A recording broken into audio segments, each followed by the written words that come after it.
नमस्कार, मैं श्यामगिरी। आप देख रहे हैं टीवी टीएफडी इंडिया। टीवी टीएफडी इंडिया में आप सभी दर्शकों का स्वागत है।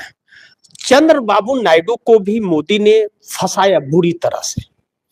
अब इसलिए भी इस पर चर्चा जरूरी है क्योंकि चंद्रबाबू नायडू नरेंद्र मोदी सरकार के एक अहम घटक दल हैं।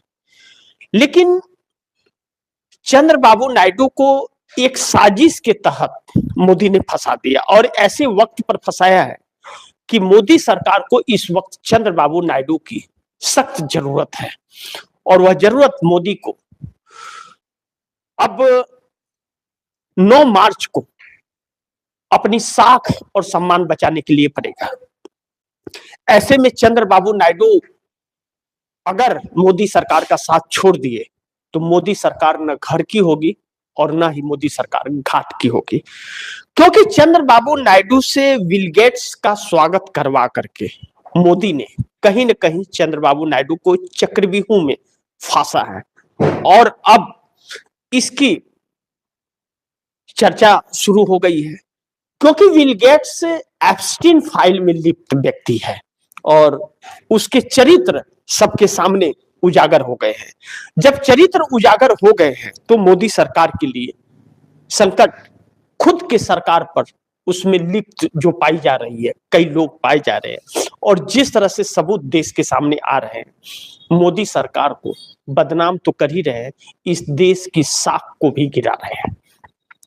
लेकिन अब चंद्रबाबू नायडू आगे क्या करेंगे? आप दर्शक बड़ी ध्यान से इसे सुनिए कि चंद्रबाबू नायडू अब मजबूर हो जाएंगे मोदी का साथ छोड़ने के लिए, क्योंकि वह उनका जो वर्चस्व है और आंध्र प्रदेश में जो सम्मान है, वह सम्मान एक अलग और खुद का बनाया हुआ है और उस पर चंद्रबाबू नायडू खड़े उतरे। कहते हैं कि चरित्र जो इंसान का होता है वह चरित्र आज न तो कल उजागर हो जाता है।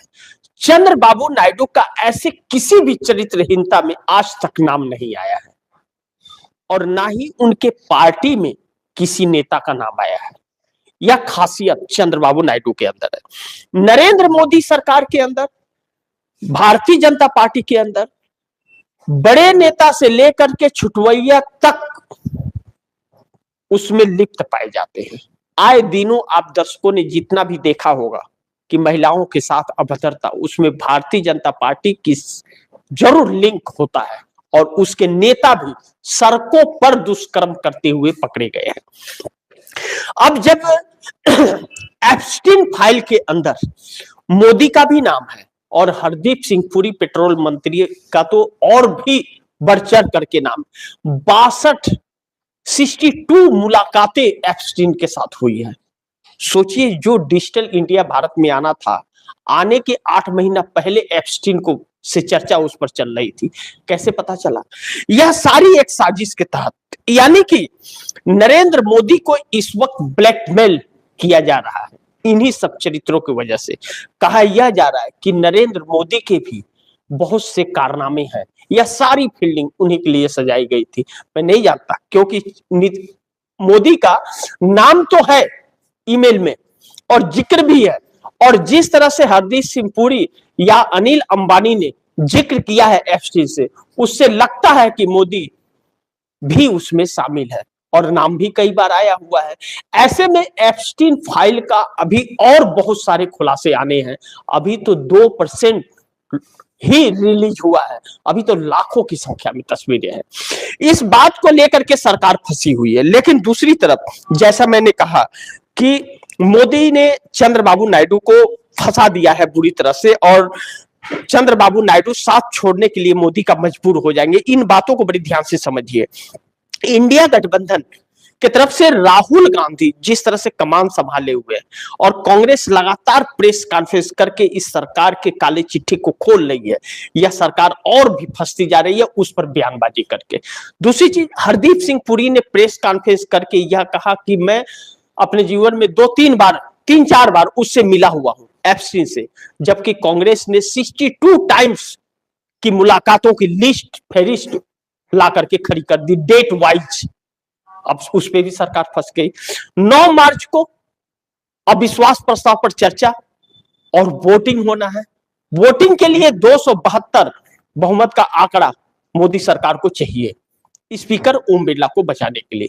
अगर 272 नहीं पड़े वोट तो मोदी सरकार गिर जाएगी, क्योंकि ओम बिरला के लिए भी 272 और सरकार के बहुमत के लिए भी 272 सांसदों के वोटिंग में वोट होने चाहिए। एनडीए गठबंधन के पास 293 है, लेकिन 293 देंगे या 272 देंगे, जबकि सहयोगी दलों के साथ साथ भारतीय जनता पार्टी के अंदर भी नरेंद्र मोदी और ओम बिरला को लेकर के नाराजगी फैली हुई है। ऐसे में बिल गेट्स के का स्वागत करा करके चंद्रबाबू नायडू को कहीं नाराज कर दिया मोदी ने। अब चंद्रबाबू नायडू वैसे भी नाराज चल रहे थे, एप्स्टीन पर पूरी तरह से चुप थे, अमेरिकी ट्रेड डील पर पूरी तरह से चुप थे, कुछ भी न सरकार के बचाव में और न तो सरकार के पक्ष में कुछ भी नहीं बोल रहे थे, चुप्पी साधे हुए थे। लेकिन बिल गेट्स का स्वागत करने के बाद चंद्रबाबू नायडू स्क्रीन में आ गए और चर्चा में आ गए कि एक चरित्रहीन व्यक्ति का, एक दुष्कर्म व्यक्ति का आप स्वागत कर रहे हो रेड कार्पेट बैठा करके। इसको लेकर के आंध्र प्रदेश के अंदर भी नाराजगी। लेकिन दूसरी तरफ बड़ी ध्यान से समझिए इसे, अब चंद्रबाबू नायडू बुरी तरह से जकड़ गए कि इस फ्रेम में आ गए, एप्स्टीन फाइल के फ्रेम में आ गए बिल गेट्स का स्वागत करके। अभी तक उस फ्रेम से वह बाहर थे और फ्रेम में आ गए स्वागत करने के बाद। अब ऐसे में उनसे नाराज आंध्रा के लोग हो रहे हैं। लेकिन राहुल गांधी का जो जिक्र मैंने किया, देश के लीडर ऑफ अपोजिशन का, पिछले दिनों राहुल गांधी ने जो 17 किसान संगठनों की बैठक बुलाई थी पार्लियामेंट के अंदर अपने दफ्तर में, बैठक में यह रणनीति बनी है सड़क पर उतरने का। बाकी एसकेएम संयुक्त किसान मोर्चा जो 13 महीने तक आंदोलित था दिल्ली के बॉर्डर पर, संयुक्त किसान मोर्चा के तरफ से भी अलग अलग बयान आ ही रहे हैं, सड़क पर उतरने को सरकार को चुनौती दी जा रही है। अब कांग्रेस के साथ 17 संगठन, किसान संगठन जो सड़क पर उतरने, मजदूर संगठन, व्यापार संगठन, व्यापारी भी उससे आहत होने वाले हैं। ऐसे में किसानों ने यह राय दी है राहुल गांधी को कि आप इंडिया गठबंधन के बैनर तले एक रणनीति बना करके और एक प्रोग्राम कीजिए पंचायत, और उसमें सभी किसान संगठनों को आमंत्रित कीजिए, हम सब आएंगे और उसमें ऐलान होगा देश में आंदोलन का। सोचिए कि इंडिया गठबंधन एकजुट है और सभी किसान संगठन अगर एक साथ उतर गए सड़क पर, तो फिर इस सरकार के उल्टी गिनती शुरू हो जाएगी, क्योंकि मजदूर, किसान संगठन और व्यापारी तीनों के तीनों उतरेंगे और बाकी के वर्ग यूजीसी को लेकर के, क्योंकि 9 मार्च से पार्लियामेंट शुरू होगा, वोटिंग होगा और 10 मार्च को यूजीसी सुप्रीम कोर्ट में सुनवाई होगा। ऐसे में पूरा देश सड़क पर होगा, हर एक क्षेत्र में पूरे देश के आंदोलन होगा। यह एक बड़े आंदोलन की जरूरत इस देश को इस वक्त है।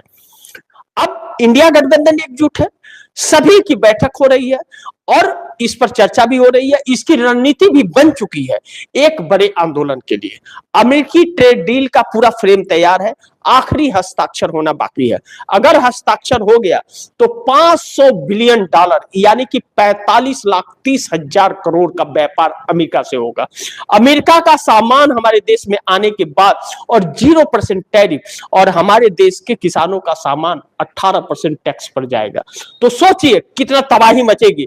इसको लेकर के चर्चा इस समय घिरी हुई है और सरकार इस समय घिरती जा रही है। ऐसे में चंद्रबाबू नायडू इस सरकार को बचाने की कोशिश नहीं करेंगे। अगर बचाने की कोशिश करते हैं तो चंद्रबाबू नायडू को भी सत्ता गंवाना पड़ेगा 2029 के चुनाव में। बड़ी मुश्किल से इस बार चंद्रबाबू नायडू सत्ता में आए हैं 2/3 बहुमत से, विश्वास करके जनता ने वोट दिया है। और वक्फ बोर्ड बिल संशोधन के वजह से मुस्लिम समुदाय नाराज है चंद्रबाबू नायडू से, टैक्स के वजह से समुद्री किसान नाराज है, और अब बाकी के किसान और मजदूर भी नाराज हो गए तो चंद्रबाबू नायडू को कोई वोट देने वाला नहीं मिलेगा। चंद्रबाबू नायडू के 10% वोट अगर घट गए तो चंद्रबाबू नाराज है, और बिल गेट्स के वजह से और भी नाराजगी चंद्रबाबू नायडू के अंदर। तो वोटिंग होगा 9 मार्च को, चंद्रबाबू नायडू बना सकते हैं, या चंद्रबाबू नायडू दे भी दिए तो सरकार का जो महाभियोग मुख्य चुनाव आयुक्त को लेकर के आ रहा है वह चंद्रबाबू नायडू नहीं देंगे, क्योंकि एसआईआर के भी खिलाफत किए थे। लेकिन बड़ी महत्वपूर्ण है, मैंने दो तरह से बातें की कि वोट कर देंगे समर्थन में। अगर ओम बिरला को बचा लिया चंद्रबाबू नायडू ने तो यह पता चल जाएगा चंद्रबाबू नायडू डबल गेम खेल रहे हैं, फिर उनके लिए बड़ी संकट पैदा हो जाएगी, क्योंकि विपक्ष इस वक्त हमलावर है और सरकार फंसी हुई है। इस सरकार को बचाने की कोशिश करने वाले को यह इस देश की जनता बख्शेगी नहीं। आने वाले चुनाव में बहुत ही मुश्किलों का सामना करना पड़ेगा। हो ना हो कि जैसे किसान आंदोलन के वक्त गांव गांव में किसी भी नेता को ढूंढने के लिए मना था, पूरे एनडीए गठबंधन के नेताओं को ढूंढना वर्जित हो जाए। या इसका सामना चंद्रबाबू नायडू के लिए बड़ी मुश्किल होगा कर पाना। ऐसे में चंद्रबाबू नायडू मुश्किलों में घिरे हुए हैं और बुरी तरह से उन्हें इस फ्रेम में फंसाया जा रहा है। अब चंद्रबाबू नायडू निकल जाते हैं या चंद्रबाबू नायडू फंस जाते हैं। अगर चंद्रबाबू नायडू निकल गए तो सरकार की उल्टी गिनती 9 मार्च को शुरू हो जाएगी स्पीकर ओम बिरला के वोटिंग और चर्चा पर। देखते हैं क्या होता है, चंद्रबाबू नायडू कितना देर टिकते हैं या चंद्रबाबू नायडू अपना इस सरकार से पीछा छुड़ाकर अपनी इज्जत बचाते हैं, इस पर नजर बनी रहेगी। बाकी आप दर्शकों से गुजारिश करूंगा कि इस खबर को ज्यादा से ज्यादा शेयर करें, अपने दोस्तों को भी कहें कि आगे शेयर करें, और आपने अगर टीवी टीएफडी इंडिया को सब्सक्राइब नहीं किया है तो सब्सक्राइब कर लीजिए, अपने दोस्तों को भी कहिएगा सब्सक्राइब करें। मिलते हैं अगली खबर के साथ, तब तक के लिए नमस्कार।